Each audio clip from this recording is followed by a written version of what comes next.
السلام عليكم ورحمة الله وبركاته. انتهت مباراة المغرب وهايتي، وهنا من قناة أخضر وأكثر نقولها بأعلى صوت: شكرا يا منتخب المغرب، يا رافع رأسنا، يا مشرفنا، ويا مبيض وجهنا في كأس العالم. لقد أثبتت نفسك حتى في أسوأ أحوالك وضد منتخب ليس سهلا بالمرة. برافو عليك يا منتخبنا المغربي، برافو. نشكركم من القلب، فأنتم حقا لم تقدموا فقط قيمة للمنتخب المغربي، بل لكل المنطقة والقارة الأفريقية وللمنتخبات العربية كافة، لأنكم ببساطة رسمتم خارطة الطريق للجميع. المباراة شهدت إيجابيات وسلبيات كثيرة، وسنتحدث عنها بالتفصيل في هذا البث. لقد سجلت ملاحظاتي على ورقة وأنا أتابع اللقاء معكم. أول شيء يجب الإشارة إليه هو أن المنتخب المغربي قدم مباراة مليئة بالتناقض في الأداء، مع علامات استفهام واضحة على بعض قرارات المدرب محمد وهبي. لكن قبل أن ندخل في تفاصيل أسود الأطلس، نود توجيه تحية احترام لمنتخب هايتي. هذا المنتخب الشجاع قدم لنا مباراة ممتعة جعلتنا نشعر وكأننا نشاهد قمة من دوري أبطال أوروبا، مثل مباريات ريال مدريد وبايرن ميونخ التي تحفل بالأهداف الكثيرة. هايتي لعبت بدون ضغوط وبهدوء كامل، وهذا تحديداً ما سبب مشاكل دفاعية غير متوقعة للمنتخب المغربي. ودون أن أضيع وقتكم، لننتقل فوراً إلى التحليل الفني العميق للتشكيلة. بالنسبة لقرارات المدرب محمد وهبي، أنا من الأشخاص الذين تفهموا الموقف نسبياً. الرجل أجرى تغييرات جذرية شملت 4 أو 5 لاعبين دفعة واحدة من التشكيلة الأساسية.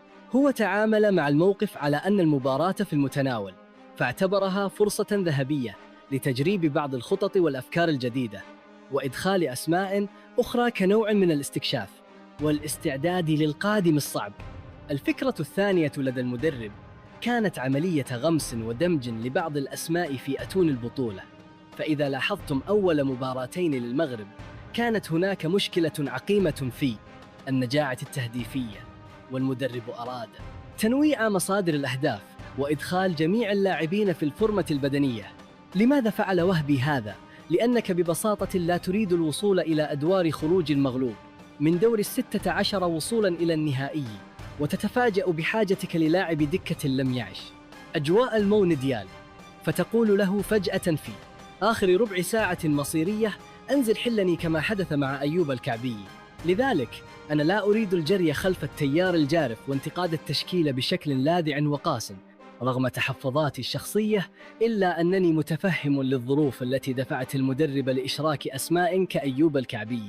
فهذه هي الأسلحة المتاحة على الدكة والتي ستحتاجها حتماً في الأدوار الإقصائية المصيرية ضد منتخبات كبرى مثل هولندا.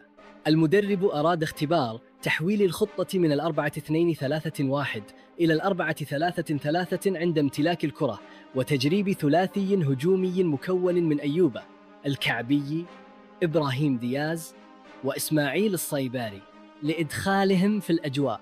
لكن أين تكمن المشكلة الحقيقية التي نقف عندها؟ المشكلة في التبديلات، لم تكن في نوعيتها أو الفكرة النظرية خلفها، بل في العدد الكبير من اللاعبين. هذا العدد الضخم ضرب استقرار الفريق وانسجامه بشكل واضح. تكلمنا عن خط الدفاع وتغيير ثنائيته تقريباً، وتغيير الظهير الأيسر نصير المزراوي، وفي خط الوسط غاب أحد أهم ركائز المنتخب بينما نزل سفيان مرابط، وهنا علامة استفهام لم أفهمها. فمرابط لاعب صاحب خبرة كبيرة، وليس من نوعية اللاعبين الشباب الذين تحتاج دمجهم تدريجياً لحل مشكلة لاحقة. ومع ذلك لا ننكر أن هناك إيجابيات ممتازة، وأبرزها قدرة المغرب على توليد وصناعة الفرص باستمرار طوال 90 دقيقة دون فترات فراغ أو هبوط في الرتم، وهو ما يحسب للوهبي الذي حافظ على الديناميكية الهجومية. لكن التباين كان واضحاً. أشرف حكيمي لعب بنوع من التحفظ في أول 30 دقيقة، وكان الاعتماد على هروب أيوب الكعبي لليمين لكسر التسلل. وهنا ظهر الفارق البدني والتكتيكي، فكاسر التسلل النموذجي يتطلب مرونة وسرعة كالتي يمتلكها إسماعيل الصيباري، الذي يعرف كيف يلتف حول المدافع الذكي. أما أيوب الكعبي فرغم محبتنا الكبيرة له وتقريرنا السابق عنه الذي حصد مليوني مشاهدة في المغرب، إلا أنه لاعب صندوق مركزي بطبيعته، وتحس أن ريتم سرعته البدنية ثقيل نوعاً ما في الكرات الطولية خلف الدفاع. بالرغم من المشاكل الدفاعية واستغلال هايتي ل3 أو 4 فرص فقط لتسجيل هدفين، إلا أن المنتخب المغربي لم ينهر ذهنياً طوال اللقاء وظل مسيطرة. المشكلة الحقيقية أن كثرة التبديلات واللعب ضد منتخب فقد الأمل في التأهل كهايتي سربت للاعبين شعوراً ذهنياً بأن المباراة تحت السيطرة تماماً، وهذا التراخي كلفنا أخطاء دفاعية واضحة في التحولات من الحالة الهجومية إلى الدفاعية. الثنائية الدفاعية افتقدت للتناغم، وسفيان مرابط بدا بطيئاً في دور تدوير الكرة ولم يقدم الزخمة الدفاعية أو الهجومية المعتادة في برايم عام 2022، بل كان أداؤه عادياً جداً دون أي قيمة مضافة تذكر. في النهائي صدقت المقولة الشهيرة: إننا نشعر بقيمة الإنسان في غيابه أكثر من حضوره، واليوم غياب بعض الركائز الأساسية أثبت لنا كم هم مؤثرون في ريتم وسرعة تحول أسود الأطلس. ما هو رأيكم أنتم في خيارات محمد وهبي؟ وهل ترون كثرة التبديلات مغامرة محمودة أم خطراً حقيقياً على انسجام الفريق؟ شاركونا في التعليقات، ولا تنسوا دعم قناتكم أخضر وأكثر للمزيد من التحليلات العميقة لكأس العالم.